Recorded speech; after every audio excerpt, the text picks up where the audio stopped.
नमस्कार। किस्से कहानियां में एक बार फिर आपका स्वागत है। आइए सुनते हैं रांगेय राघव द्वारा लिखी कहानी जिसका शीर्षक है गूंगे। शकुंतला क्या नहीं जानती? कौन? शकुंतला कुछ भी नहीं जानती। क्यों साहब, क्या नहीं जानती? ऐसा क्या काम है जो वह नहीं कर सकती? वह उस गूंगे को नहीं बुला सकती। अच्छा, बुला दिया तो? बुला दिया। बालिका ने एक बार कहने वाली की ओर द्वेष से देखा और चिल्ला उठी, धूंधे! गूंगे ने नहीं सुना। तमाम स्त्रियां खिलखिलाकर हंस पड़ी। बालिका ने मुंह छिपा लिया। जन्म से वज्र बहरा होने के कारण वह गूंगा है। उसने अपने कानों पर हाथ रखकर इशारा किया। सब लोगों को उसमें दिलचस्पी पैदा हो गई। जैसे तोते को राम राम कहते सुनकर उसके प्रति हृदय में एक आनंद मिश्रित कुतूहल उत्पन्न हो जाता है। चमेली ने उंगलियों से इंगित किया। फिर मुंह के आगे इशारा करके गूंगे ने बताया, भाग गई। कौन? फिर समझ में आया। जब छोटा ही था तब माँ जो घूंघट काढ़ती थी छोड़ गई, क्योंकि बाप अर्थात बड़ी बड़ी मूछे मर गया था। और फिर उसे पाला है किसने? यह तो समझ में नहीं आया, पर वे लोग मारते बहुत हैं। करुणा ने सबको घेर लिया। वह बोलने की कितनी जबरदस्त कोशिश करता है, लेकिन नतीजा कुछ नहीं। वह केवल कर्कश काय काय का ढेर, अस्फुट ध्वनियों का वमन, जैसे आदिम मानव अभी भाषा बनाने में जी जान से लड़ रहा हो। चमेली ने पहली बार अनुभव किया कि यदि गले में काकल तनिक ठीक नहीं हो तो मनुष्य क्या से क्या हो जाता है। कैसी यातना है कि वह अपने हृदय को उगल देना चाहता है, किंतु उगल नहीं पाता। सुशीला ने आगे बढ़कर इशारा किया, मुंह खोल। और गूंगे ने मुंह खोल दिया, लेकिन उसमें कुछ दिखाई नहीं दिया। पूछा, गले में कौवा है? गूंगा समझ गया, इशारे से ही बता दिया। किसी ने बचपन में गला साफ करने की कोशिश में काट दिया, और वह ऐसे बोलता है जैसे घायल पशु कराह उठता है, शिकायत करता है जैसे कुत्ता चिल्ला रहा हो। और कभी कभी उसके स्वर में ज्वालामुखी के विस्फोट की सी भयानकता थपेड़े मार उठती है। वह जानता है कि वह सुन नहीं सकता और बताकर मुस्कुराता है। वह जानता है कि उसकी बोली को कोई नहीं समझता, फिर भी बोलता है। सुशीला ने कहा, इशारे गजब के करता है, अक्ल बहुत तेज है। पूछा, खाता क्या है, कहां से मिलता है? वह कहानी ऐसी है जिसे सुनकर सब स्तब्ध बैठे हैं। हलवाई के यहाँ रात भर लड्डू बनाए हैं, कड़ाही मांजी है, नौकरी की है, कपड़े धोए हैं, सबके इशारे हैं, लेकिन गूंगे का स्वर चीत्कार में परिणत हो गया। सीने पर हाथ मारकर इशारा किया। हाथ फैलाकर कभी नहीं मांगा, भीख नहीं लेता। भुजाओं पर हाथ रखकर इशारा किया, मेहनत का खाता हूं, और पेट बजाकर दिखाया, इसके लिए, इसके लिए। अनाथाश्रम के बच्चों को देखकर चमेली रोती थी। आज भी उसकी आंखों में पानी आ गया। वह सदा से ही कोमल है। सुशीला से बोली, इसे नौकर भी तो नहीं रखा जा सकता? पर गूंगा उस समय समझ रहा था। वह दूध ले आता है, कच्चा मंगाना हो थन काढ़ने का इशारा कीजिए, औटा हुआ मंगाना हो, हलवाई जैसे एक बर्तन से दूध दूसरे बर्तन में उठाकर डालता है वैसे बात कहिए। साग मंगाना हो गोल गोल कीजिए या लंबी उंगली दिखाकर समझाइए। और भी, और भी। और चमेली ने इशारा किया, हमारे यहाँ रहेगा? गूंगे ने स्वीकार तो किया, किंतु हाथ से इशारा किया। क्या देगी? खाना? हाँ, चमेली ने सिर हिलाया। कुछ पैसे? 4 उंगलियां दिखा दी। गूंगे ने सीने पर हाथ मारकर जैसे कहा, तैयार है, 4 रुपए। सुशीला ने कहा, पछताओगी। भला यह क्या काम करेगा? मुझे तो दया आती है बेचारे पर, चमेली ने उत्तर दिया। ना हो, बच्चों की तबीयत बहलेगी। घर पर बुआ मारती थी, फूफा मारता था, क्योंकि उन्होंने उसे पाला था। वे चाहते थे कि बाजार में पल्लेदारी करे, 12-14 आने कमा कर लाए और उन्हें दे दे। बदले में वे उसके सामने बाजरे और चने की रोटियां डाल दें। अब गूंगा घर भी नहीं जाता, यहीं काम करता है। बच्चे चिढ़ाते हैं, कभी नाराज नहीं होता। चमेली के पति सीधे साधे आदमी है, पल जाएगा बेचारा, किंतु वे जानते हैं कि मनुष्य की करुणा की भावना उसके भीतर गूंगेपन की प्रतिच्छाया है। जब वह बहुत कुछ करना चाहता है किंतु कर नहीं पाता। इसी तरह दिन बीत रहे हैं। चमेली ने पुकारा, गूंगे, किंतु कोई उत्तर नहीं आया। उठकर ढूंढा, कुछ पता नहीं लगा। बसंता ने कहा, मुझे तो कुछ नहीं मालूम। भाग गया होगा। पति को उदासीन स्वर सुनाई दिया। सचमुच वह भाग गया था। कुछ भी समझ में नहीं आया। चुपचाप जाकर खाना पकाने लगी। क्यों भाग गया? नाली का कीड़ा। वह छत उठाकर सिर पर रख दी, फिर भी मन नहीं भरा। दुनिया हंसती है, हमारे घर को अब अजायब घर का नाम मिल गया है। किस लिए? जब बच्चे और वह भी खाकर उठ गए तो चमेली बची रोटियां कटोरदान में रखकर उठने लगी। एकाएक द्वार पर कोई छाया हिल उठी। वह गूंगा था। हाथ से इशारा किया, भूखा हूं। काम तो करता नहीं, भिखारी।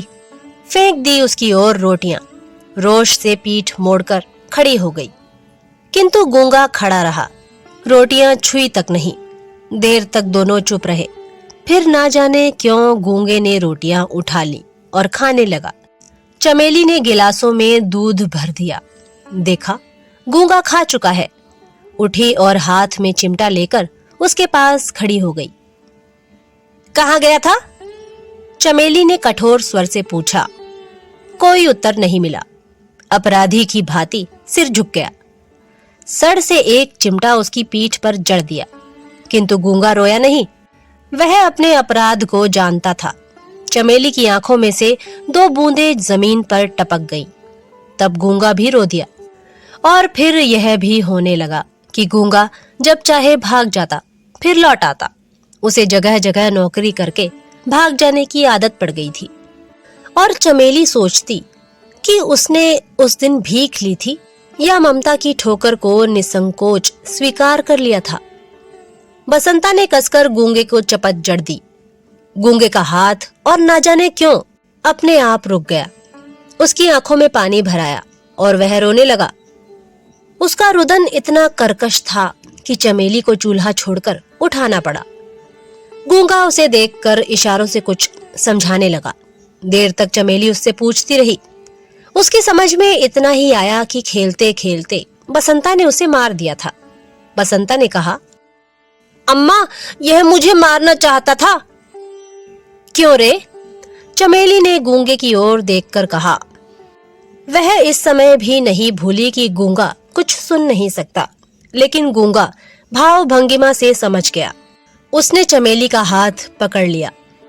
एक क्षण को चमेली को लगा जैसे उसी के पुत्र ने आज उसका हाथ पकड़ लिया था। एकाएक घृणा से उसने हाथ छुड़ा लिया। पुत्र के प्रति मंगल कामना ने उसे ऐसा करने को मजबूर कर दिया। कहीं उसका भी बेटा गूंगा होता, वह भी ऐसे ही दुख उठाता। वह कुछ भी नहीं सोच सकी। एक बार फिर गूंगे के प्रति हृदय में ममता भराई। वह लौटकर चूल्हे पर जा बैठी, जिसमें अंदर आग थी, लेकिन उसी आग से वह सब पक रहा था, जिससे सबसे भयानक आग बुझती है, पेट की आग, जिसके कारण आदमी गुलाम हो जाता है। उसे अनुभव हुआ कि गूंगे में बसंता से कहीं अधिक शारीरिक बल था। कभी भी गूंगे की भांति शक्ति से बसंता ने उसका हाथ नहीं पकड़ा था, लेकिन फिर भी गूंगे ने अपना उठा हाथ बसंता पर नहीं चलाया। रोटी जल रही थी, झट से पलट दी। वह पक रही थी। इसी से बसंता बसंता है, गूंगा गूंगा है। चमेली को विस्मय हुआ। गूंगा शायद यह समझता है कि बसंता मालिक का बेटा है, उस पर हाथ नहीं चला सकता। मन ही मन थोड़ा विक्षोभ भी हुआ, किंतु पुत्र की ममता ने इस विषय पर चादर डाल दी। और फिर याद आया, उसने उसका हाथ पकड़ा था, शायद इसीलिए कि उसे बसंता को दंड देना ही चाहिए, यह उसको अधिकार है। किंतु वह तब समझ नहीं सकी और उसने सुना, गूंगा कभी कभी कराह उठता था। चमेली उठकर बाहर गई, कुछ सोचकर रसोई में लौट आई और रात की बासी रोटी लेकर निकली। गूंगे, उसने पुकारा। कान के न जाने किस पर्दे में कोई चेतना है कि गूंगा उसकी आवाज को कभी अनसुना नहीं कर सकता। वह आया। उसकी आंखों में पानी भरा था, जैसे उनमें एक शिकायत थी, पक्षपात के प्रति तिरस्कार था। चमेली को लगा कि लड़का बहुत तेज है। बरबस ही उसके होठों पर मुस्कान छा गई। कहा, ले, खा ले, और हाथ बढ़ा दिया। गूंगा इस स्वर की, इस सब की उपेक्षा नहीं कर सकता। वह हंस पड़ा। अगर उसका रोना एक अजीब दर्दनाक आवाज थी तो यह हंसना और कुछ नहीं। एक अचानक गुर्राहट सी चमेली के कानों में बज उठी। उस अमानवीय स्वर को सुनकर वह भीतर ही भीतर कांप उठी। यह उसने क्या किया था? उसने एक पशु पाला था जिसके हृदय में मनुष्यों की सी वेदना थी। घृणा से विक्षुब्ध होकर चमेली ने कहा, क्यों रे, तूने चोरी की है? गूंगा चुप हो गया। उसने अपना सिर झुका लिया। चमेली एक बार क्रोध से कांप उठी। देर तक उसकी ओर घूरती रही। सोचा, मारने से यह ठीक नहीं हो सकता। अपराध को स्वीकार करा के दंड दे देना ही शायद कुछ असर करे। और फिर कौन मेरा अपना है? रहना हो तो ठीक से रहे, नहीं तो फिर जाकर सड़क पर कुत्तों की तरह जूठन पर जिंदगी बिताए, दर दर अपमानित और लांछित। आगे बढ़कर गूंगे का हाथ पकड़ लिया और द्वार की ओर इशारा करके दिखाया, निकल जा। गूंगा जैसे समझा नहीं, बड़ी बड़ी आंखों को फाड़े देखता रहा। कुछ कहने को शायद एक बार होंठ भी खुले, किंतु कोई स्वर नहीं निकला। चमेली वैसे ही कठोर रही। अब के मुंह से भी साथ साथ, जाओ, निकल जाओ, ढंग से काम नहीं करना है तो तुम्हारा यहाँ कोई काम नहीं। नौकर की तरह रहना है, रहो, नहीं बाहर जाओ। यहाँ तुम्हारे नखरे कोई नहीं उठा सकता। किसी को भी इतनी फुर्सत नहीं है, समझे? और फिर चमेली आवेश में आकर चिल्ला उठी, मकार, बदमाश, पहले कहता था भीख नहीं मांगता और सबसे भीख मांगता है। रोज रोज भाग जाता है। पत्ते चाटने की आदत पड़ गई है। कुत्ते की दुम क्या कभी सीधी होगी? नहीं, नहीं रखना है हमें। जा, तू इसी वक्त निकल जा। किंतु वह क्षोभ, वह क्रोध सब उसके सामने निष्फल हो गए। जैसे मंदिर की मूर्ति कोई उत्तर नहीं देती, वैसे ही उसने भी कुछ नहीं कहा। केवल इतना समझ सका कि मालकिन नाराज है और निकल जाने को कह रही है। इसी पर उसे अचरज और अविश्वास हो रहा है। चमेली अपने आप लज्जित हो गई। कैसी मूर्खा है वह, बहरे से जाने क्या क्या कह रही थी। वह क्या कुछ सुनता है? हाथ पकड़कर जोर से एक झटका दिया और उसे दरवाजे के बाहर धकेलकर निकाल दिया। गूंगा धीरे धीरे चला गया। चमेली देखती रही। करीब घंटे भर बाद शकुंतला और बसंता दोनों चिल्ला उठे, अम्मा, अम्मा! क्या है? चमेली ने ऊपर ही से पूछा। गूंगा, बसंता ने कहा, किंतु कहने के पहले ही नीचे उतरकर देखा। गूंगा खून से भीग रहा था। उसका सिर फट गया था। वह सड़क के लड़कों से पिटकर आया था, क्योंकि गूंगा होने के नाते वह उनसे दबना नहीं चाहता था। दरवाजे की दहलीज पर सिर रखकर वह कुत्ते की तरह चिल्ला रहा था और चमेली चुपचाप देखती रही कि इस मूक अवसाद में युगों का हाहाकार भरकर गूंज रहा है और गूंगे अनेक अनेक हो संसार में भिन्न भिन्न रूपों में छा गए हैं, जो कहना चाहते हैं पर कह नहीं पाते, जिनके हृदय की प्रतिहिंसा न्याय और अन्याय को परख कर भी अत्याचार को चुनौती नहीं दे सकती, क्योंकि बोलने के लिए स्वर होकर भी स्वर में अर्थ नहीं है, क्योंकि वे असमर्थ हैं। और चमेली सोचती है, आज के दिन ऐसा कौन है जो गूंगा नहीं है, किसका हृदय समाज, राष्ट्र, धर्म और व्यक्ति के प्रति विद्वेष से, घृणा से नहीं छटपटाता, किंतु फिर भी कृत्रिम सुख की छलना अपने जालों में उसे नहीं फांस देती, क्योंकि वह स्नेह चाहता है, समानता चाहता है।